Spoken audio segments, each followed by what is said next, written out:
The Rodriguez Show. And we are back on the Rodriguez Show, and we have our special guest for the episode.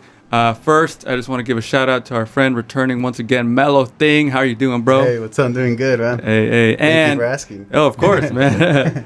And for the first time on the Rodriguez Show, it's such a pleasure to have the homie Daniel Leven. How's it going, bro? Really, really good, man. Thank you. How about you? Good, man. Yeah. Where'd you guys drive down from today?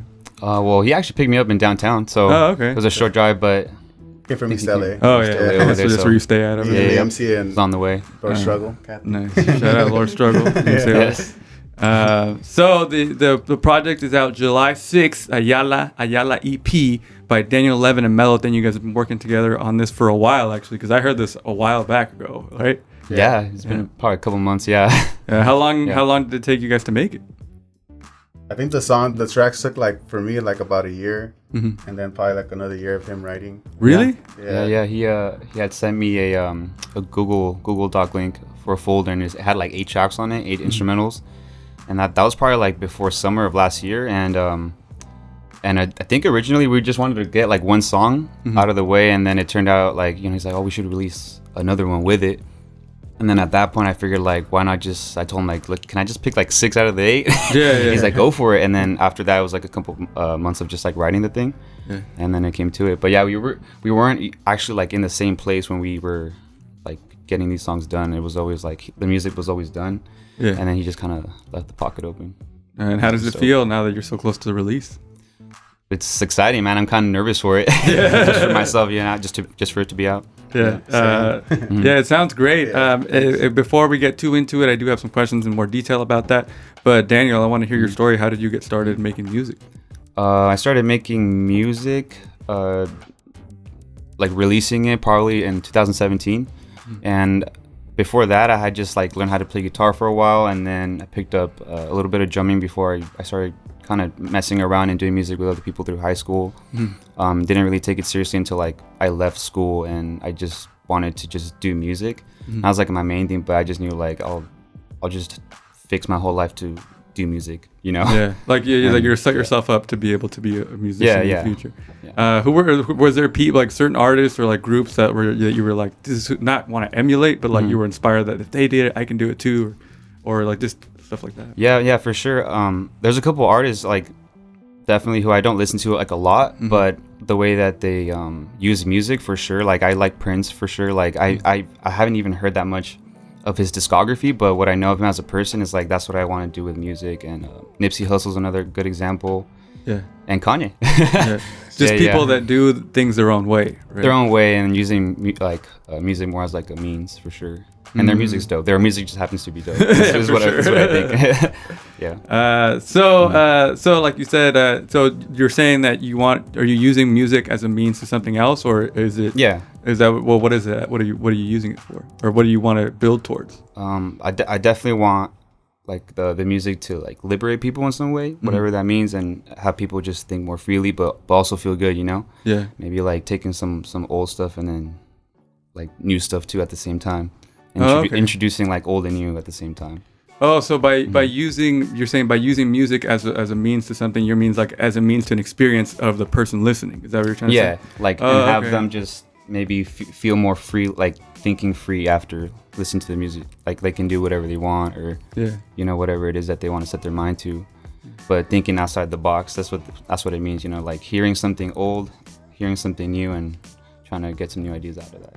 That's tight. And Mellowthing, I mean, do you have a similar philosophy in that sense too? It feels like it resonates with you too, no? Yeah. That's why, because he did a song for Rather Vex, and since then I've been wanting to, so that's why I made like a batch of songs to even show him, Yeah. So, but yeah, it's kind of like I feel like when I make those type of beats, like or instrumentals, I'm thinking like, oh, I want someone to sample this in the future. Yeah. I remember you telling me that. That's tight. So it's like.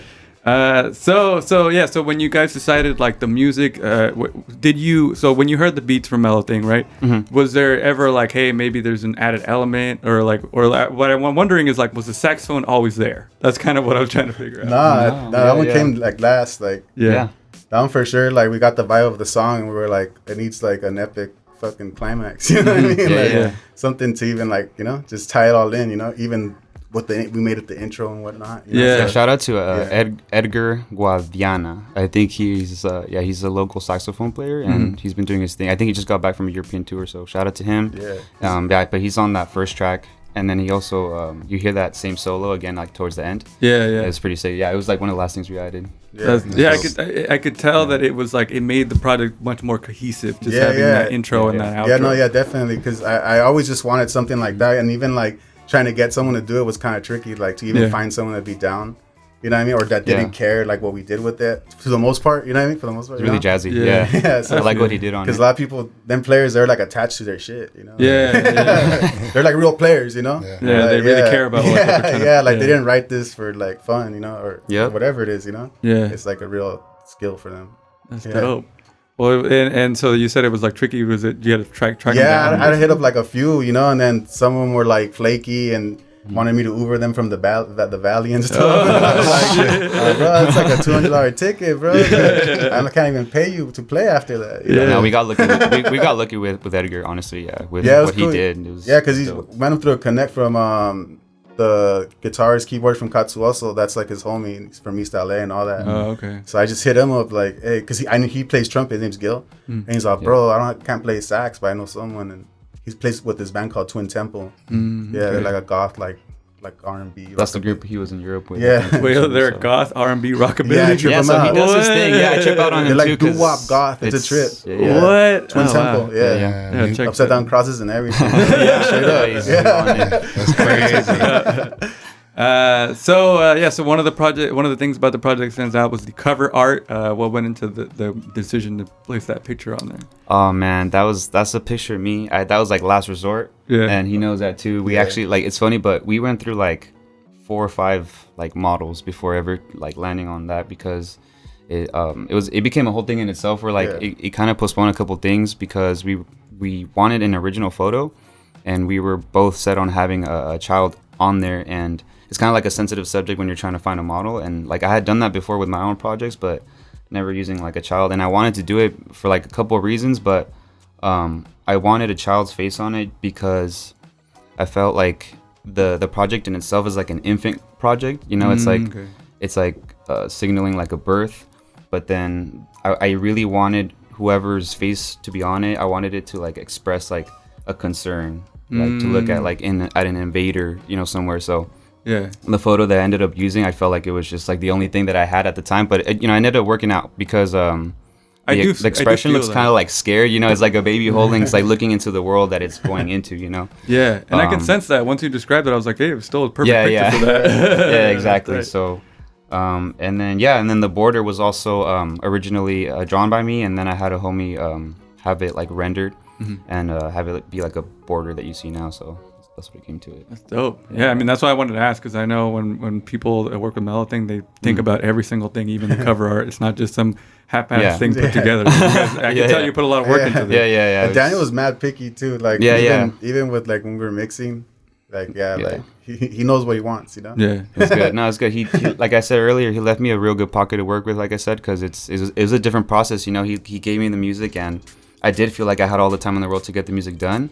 But then, writing it's like it goes and it comes, you know. Yeah, so you gotta wait for it to come. And you don't want to force it either, right? Yeah. So one of the things that I noticed about the project was like, there's snippets of voices in between some of the tracks. Was that something was it Mellowthing already on there, or was that something you added on afterward?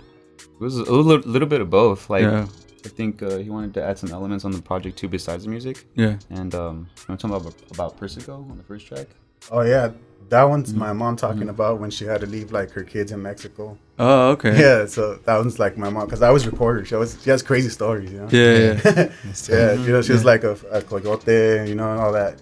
But yeah, that's like one of her stories saying when she had to bounce from, and leave. She had 7 kids. Yeah. So she had to leave them all there at like some just conocidos pad, you know. Like, yeah, damn. And they're all chosen deliberately again to like resemble what's like being talked about, and like that snippet right there of his mother talking is on the first track.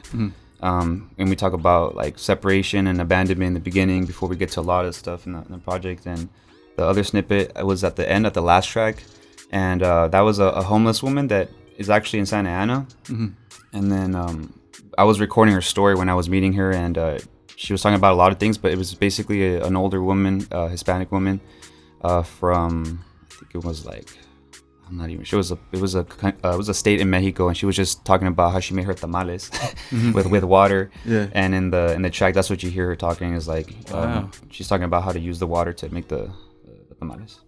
Yeah. That's. I mean, I do like that. There's like, you know, intentional like parts in there that like they resonate, not just because not because it sounds cool, but because it's attached to whatever you're talking about. Yeah, exactly. Yeah, I think that was like the main goal with that, you know. I was lucky that he was okay with using that. I was actually his decision to use that specific one. So when I was like, when he introduced that idea to me, like, let's just use this, I was like let's go with it. You know, I think it's perfect. You know, I was like, you sure? I let my mom know when it comes out. She trips out like, oh, hey, this project's for mothers too. It's for mothers too. So like you said, it took a while, and other than the writing it and trying to like, you know, think of the best lyrics for it, what do you think? What were the other challenges that came along with making this?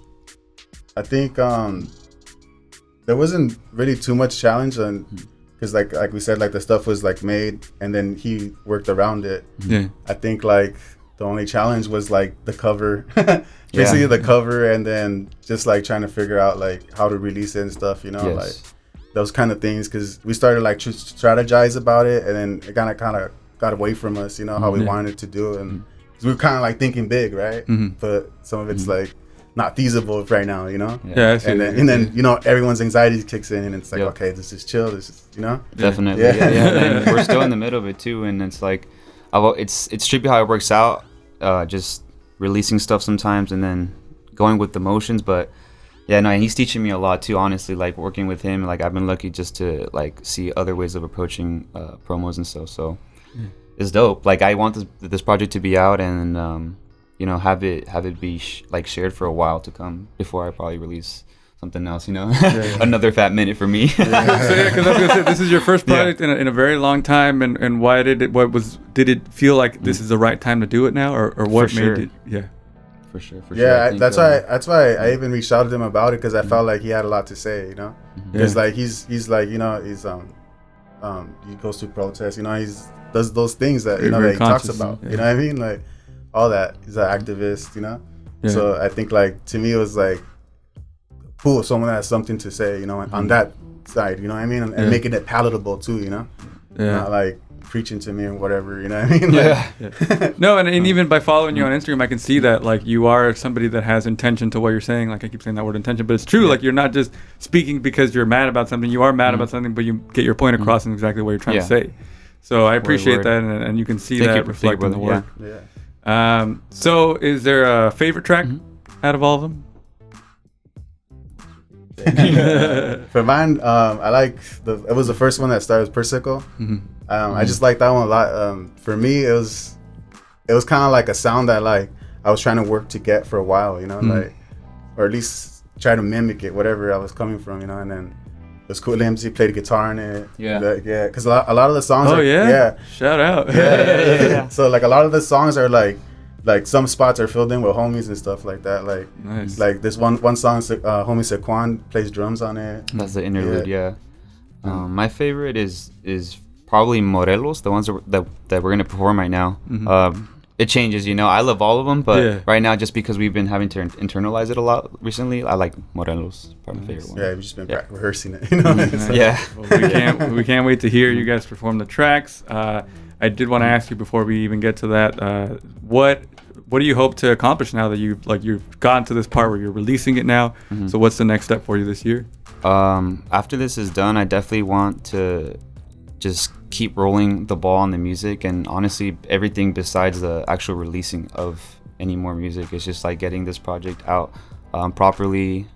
We're getting merchandise coming in right now as we speak, and just like kind of having fun with it, honestly. Like the music's out, so I want to just like personally on my end, I want to experiment with how far can we push a project that it's already out, because it's always new audiences, you know. After people have listened to it in this area or community, there's other parts of the world that they to them it's new music, Yeah, So- yeah, and I think that's like one of the, because I talk to a lot of people that make music here.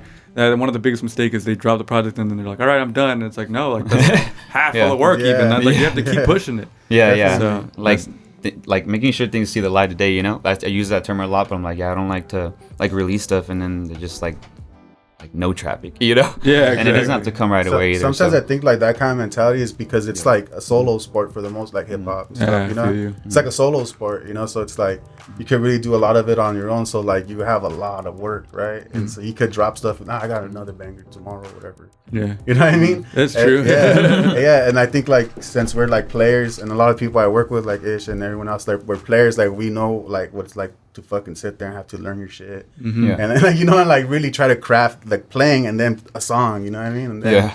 You know what I mean? So you appreciate like having to push it a little more. But this you dude know? moves so fast. Just moving every day so fast. It's true. I mean, In I all follow kinds of you on, directions. It's good. I love it. I know how much work you're Yeah. doing Mellowthing every day, but it's true. A lot of the stuff that you are a part of, you feel the soul in the music, not just somebody throwing together a track because they can or because they found a good beat. It's like there's Yeah, It's this wordless, exactly, you yeah. know. It's wordless. That's Yeah. the crazy thing. Yeah. Well, that's dope, man. Is there anything else you want people to know about Ayala EP, which is going to be released July 6th on all streaming sites? And we'll post. You can follow you on Instagram at Daniel2_11 and at Mellowthing1_. Yeah. Yep. Thanks. One underscore. Is there anything else you want to tell them about the project? Hope you guys July enjoy 6th. it. Yeah, July 6th. This is a soul project. Nice. 5 days away, and we'll definitely be posting clips. So before we get to the performance, I do have this segment called 60 Seconds With, which is just, the first thing that comes to mind. And Mellowthing, you've done this a few times, Yeah. so we're just going to do it. I'll set it out. All right, so this is 60 Seconds with Daniel Leven on The Rodriguez Show. Let's We're go. gonna start Let's with go. Favorite cartoon character? Uncle Iroh. Favorite song right now? It's you got me on this one. It's okay. One word to describe Wait, you my when you homie were... calls by Tupac. There you go. One word to describe you when you were a kid. And Hon. Do you have a hidden talent? No. Indica, sativa, or hybrid? Indica. Name of your best friend in high school? Isaac. First song you illegally downloaded? Oh, it was a song by No Doubt. Spiderwebs. Oh, Yeah. favorite movie? Blade Runner. Early 2000s hip hop or early 2010s? Early 2000s. Spotify, Apple Music, or Tidal? Sports Sports car or classic car? Classic car. And your favorite thing about music? Expression. And that was 60 seconds with Daniel Leven on The Rodriguez That was so Show. hard. It's hard to think quick. No one asked me this many questions. All right, guys. It's like, do I know myself? I was like, do I even know what my favorite song is? What is that? Shout out you guys for having us though, for real. Oh, Yeah, of thank you course. very much, man. It's much appreciated. This is Yeah, I know fun. when Mellowthing sends me something, I have to listen to it. 'cause I it's good. appreciate it. That means a lot for real. All right, guys. They're setting up to perform, and I'm going to introduce them right now. So this is for the very special performance from music from the Ayala EP. This is Mellowthing and Daniel Leven on The Rodriguez Show. Go.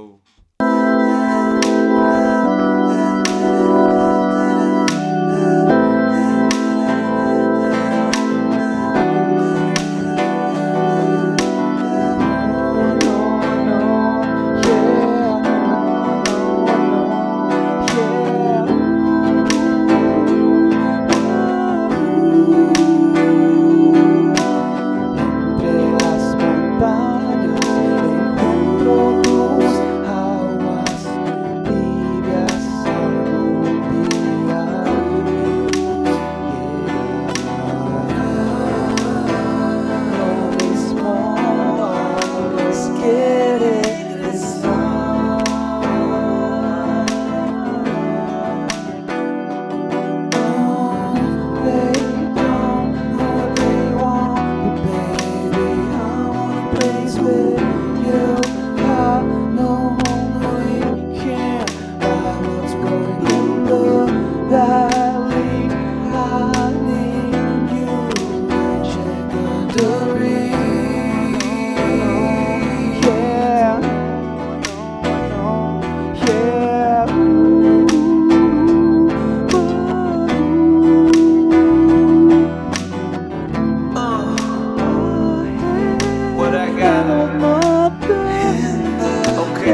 Rodriguez Show.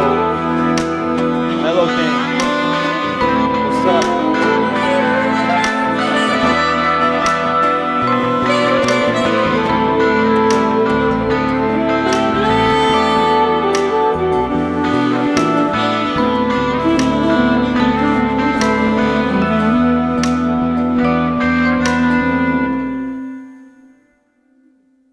Mellowthing and Daniel Leven on the Rodriguez Show. Thank you guys. Hell yeah. Follow them on Instagram at Daniel2_Leven and at Mellowthing1_. We'll show it on the screen. Ayala EP is out July 6th on all platforms. You'll see it on the screen as well. Thank you guys so much. That was dope. Thank you. Thank you. Yeah. Thank you guys. Thank you so much. All right, guys. All the homies in the back too. Hey, Thank y'all. Struggle, Leonciore, Kathy. Everybody, thank you. Hey, shout out to everybody. Keep it funky, keep it fresh, keep it sexy, and we out.